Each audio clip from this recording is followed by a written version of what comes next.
NREGA ಹೋರಾಟವನ್ನೇ freedom park ಅಲ್ಲಿ ಮಾಡಿದ್ರಿ, ಸರ್ಕಾರವಾಗಿ ನೀವು ಕಾನೂನು ಪಾಲಿಸಬೇಕು ಅಂತೇಳಿ. ಇಂಥವ್ರಿಗೆಲ್ಲ ಕಾನೂನು ಭಯನೇ ಇಲ್ವಲ್ಲ ಸರ್? ಈಗ ಇಲ್ಲ, ನಾವು ಕೂಡ ಅಲ್ಲಿ ಬೀದಿಗೆ ಬರಲಿಲ್ಲ. ನಮ್ಮ ಪಕ್ಷದವರು ನರೇಗಾ ವಿಚಾರದಲ್ಲಿ ಮಾಡುವಂತ ಸಂದರ್ಭದಲ್ಲೂ ಅಲ್ಲಿ ಫ್ರೀಡಂ ಪಾರ್ಕ್ ಅಲ್ಲಿ ಭಾಷಣ ಮಾಡಿ ಅಲ್ಲಿ ಒಂದಷ್ಟು ಜನ ಸ್ಪಿಲ್ ಓವರ್ ಆಗಿದ್ದ, ಅಷ್ಟೇ ಬಿಟ್ರೆ ಅದನ್ನ ನಾವು ಬೀದಿಗೆ ತಗೊಂಡು ಬರಲಿಲ್ಲ. ಸರ್ಕಾರಕ್ಕೂ ಜವಾಬ್ದಾರಿ ಇದೆ ಅಲ್ವಾ, ಅವರು ಅದನ್ನ ಪಾಲಿಸಬೇಕು. ಆಮೇಲೆ SIR ಮಾಡುವಂತ ಸಂದರ್ಭದಲ್ಲಿ ರಾಹುಲ್ ಗಾಂಧಿ ಅವರೇ ಬಂದಿದ್ರು, ಅವರಿಗೂ ಕೂಡ ನಾವು ಇಲ್ಲ ನೀವು ಮಾಡಿಕೊಡುದು, ಪ್ರೊಸೆಷನ್ ಮಾಡಿಕೊಡುದು ಅಂತ ಮಾನ್ಯ ರಾಹುಲ್ ಗಾಂಧಿ ಅವರಿಗೂ ನಾವು ಹೇಳಿದ್ವಿ. ಹೇಳಿ ಆಮೇಲೆ ಅವರು ಕಾರ್ನಲ್ಲಿ ವೆಹಿಕಲ್ ಅಲ್ಲಿ ಹೋಗಿ ಎಲೆಕ್ಷನ್ ಕಮಿಷನ್ಗೆ ರೆಪ್ರೆಸೆಂಟೇಷನ್ ಕೊಟ್ಬಿಟ್ಟು ಹೋದ್ರು. ಅದರಿಂದ ಕಠಿಣವಾಗಿ ನಾವು ಇದನ್ನ ಪಾಲಿಸ್ತೇವೆ. ಕಾಂಗ್ರೆಸ್ ಶಾಸಕರಿಗೆ ಇದರ ಅರಿವಿರ್ಲಿಲ್ವಲ್ಲ ಸರ್? ಅವರೇ ಪಾದಯಾತ್ರೆ ನಾವು ಅದನ್ನ ಬಹಳ ಕಠಿಣವಾಗಿ ಪಾಲಿಸ್ತೇವೆ. ಈಗ ಸ್ಟಾಲಿನ್ ಅವರಿಗೆ ಮುಖ್ಯಮಂತ್ರಿಗಳು ಒಂದು ಪತ್ರ ಬರೆದಿದ್ದಾರೆ, ಕೇಂದ್ರ ಮತ್ತು ರಾಜ್ಯಗಳ ಒಕ್ಕೂಟ ವ್ಯವಸ್ಥೆಯಲ್ಲಿ ಆಗ್ತಾ ಇರುವಂತಹ ಗೊಂದಲಗಳನ್ನು ಸರಿಪಡಿಸಬೇಕು ಅನ್ನೋ ಕಾರಣಕ್ಕಾಗಿ ನಾವೆಲ್ಲ ಒಟ್ಟಾಗಿ ಇರಬೇಕು ಅನ್ನೋ ಕಾರಣಕ್ಕಾಗಿ ಪತ್ರ ಬರೆದಿದ್ದಾರೆ. ಇಲ್ಲ, ಮೊದಲಿಂದನೂ ಆ ಮಾತುಗಳು ಕೇಳಿ ಬರ್ತಾ ಇದೆಯಲ್ಲ. ದಕ್ಷಿಣ ಭಾರತ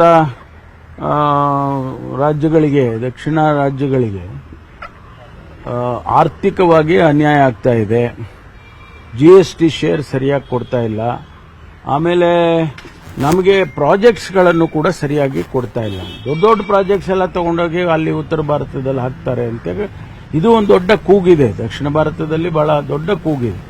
ಅದಕ್ಕಾಗಿ ಅವರೆಲ್ಲರೂ ಒಂದು ಕಲೆಕ್ಟಿವ್ ಎಫರ್ಟ್ಸ್ ಮಾಡಿ ಕೇಂದ್ರಕ್ಕೆ ಕನ್ವಿನ್ಸ್ ಮಾಡಿ ನಮಗೂ ಹೆಚ್ಚಿನ ಹಣ ಕೊಡಿ, ನಮ್ಮ ರಾಜ್ಯದಲ್ಲಿ ಏನು ಕಲೆಕ್ಟ್ ಮಾಡ್ತಾ ಇದ್ದೀವಿ, GST ಕಲೆಕ್ಟ್ ಮಾಡ್ತಾ ಇದ್ದೀರಿ, ಈಗ ಸೆಕೆಂಡ್ ಹೈಯೆಸ್ಟ್ GST ನಾವು ಕೊಡ್ತಾ ಇದ್ದೀವಿ, ನಮಗೆ ಲೆಜಿಟಿಮೇಟ್ ಆಗಿ ಬರುವಂತ ಶೇರ್ ಕೊಡಿ ಅಂತ ಅದು ಬೇಡಿಕೆ ಇದ್ದೇ ಇದೆ.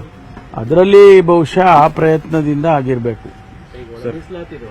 ಒಳಗೇನೆ ವರ್ಗೀಕರಣ ಮಾಡಿ ಒಳ ಮೀಸಲಾತಿ ಜಾರಿಗೊಳಿಸಿ ಅಂತ ಹೇಳಿ ಪಟ್ಟು ಹಿಡಿದಿದ್ದಾರೆ. ಈಗಾಗಲೇ ಹೋರಾಟ ಕೂಡ ಕರೆ ಕೊಟ್ಟಿದ್ದಾರೆ. ಈಗ ಮುಖ್ಯಮಂತ್ರಿಗಳು ನೆಕ್ಸ್ಟ್ ಕ್ಯಾಬಿನೆಟ್ಗೆ ತಗೋಬರ್ತೀವಿ ಮತ್ತು ಚರ್ಚೆ ಮಾಡೋಣ ಅಂತಿದ್ದಾರೆ. ತಮ್ಮ ಅಭಿಪ್ರಾಯ ಏನು? ಇಲ್ಲ, ಕ್ಯಾಬಿನೆಟ್ಗೆ ಚರ್ಚೆ ಆಗುತ್ತೆ. ಕ್ಯಾಬಿನೆಟ್ ಏನ್ ತೀರ್ಮಾನ ತಗೊಳ್ತಾರೆ ಅದನ್ನ ಕಾದ್ ನೋಡೋಣ. ಪ್ರತಿ ಬಾರಿ ಅಧಿವೇಶನ ಕರೆಯೋಕ್ಕೂ ಮೊದಲು ಸರ್ಕಾರದ ನಾಯಕರಿಂದ ಒಗ್ಗಟ್ಟಿನ ಮಂತ್ರ ನಡೀತಾ ಇರುವಂತದ್ದು. ಒಂದೆರಡು ಎಕ್ಸಾಂಪಲ್ ಅಂದ್ರೆ, ಒಂದು ಅಧಿವೇಶನಕ್ಕೆ ಒಂದು ಬ್ರೇಕ್ಫಾಸ್ಟ್ ಮೀಟಿಂಗ್ ಆಯಿತು. ಈ ಸರಿ ಸಿಎಂ ರವರ ಖಾತೆಯಿಂದ ನಾನು DK ರವರು ಹಾಲು ಜೇನು ಇದ್ದಂಗಿದ್ದೀವಿ ಅಂತಾರೆ. ಅಧಿವೇಶನದಲ್ಲಿ ವಿಪಕ್ಷಗಳಿಂದ ತಪ್ಪಿಸ್ಕೊಳ್ಳಕ್ಕೆ ಈ ರೀತಿ ಮಾಡ್ತಿದ್ದಾರಾ ಅನ್ನೋ ಪ್ರಶ್ನೆ ಸರ್. ಇದೆಲ್ಲ ನಡೀತಾ ಇರುತ್ತೆ, ಇದೇನು ಹೊಸತೇನಲ್ಲ.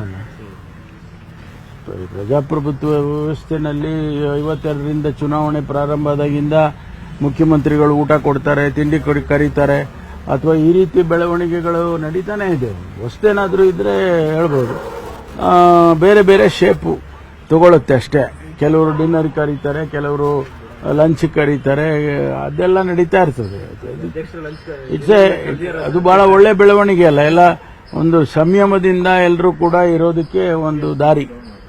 ನಿರ್ಭೀತ, ನಿಷ್ಪಕ್ಷಪಾತ, ವಿಶ್ವಾಸಾರ್ಹ ಸುದ್ದಿಗಳಿಗೆ ಮತ್ತೊಂದು ಹೆಸರಾಗಿರುವ News18 ಕನ್ನಡ ಈಗ ಆಪ್ನಲ್ಲೂ ಲಭ್ಯವಿದೆ. ದಯವಿಟ್ಟು ಇಲ್ಲಿರುವ QR ಕೋಡ್ ಅನ್ನು ಸ್ಕ್ಯಾನ್ ಮಾಡಿಕೊಂಡು ಆಪ್ ಡೌನ್ಲೋಡ್ ಮಾಡೋದಕ್ಕೆ ಮರಿಬೇಡಿ.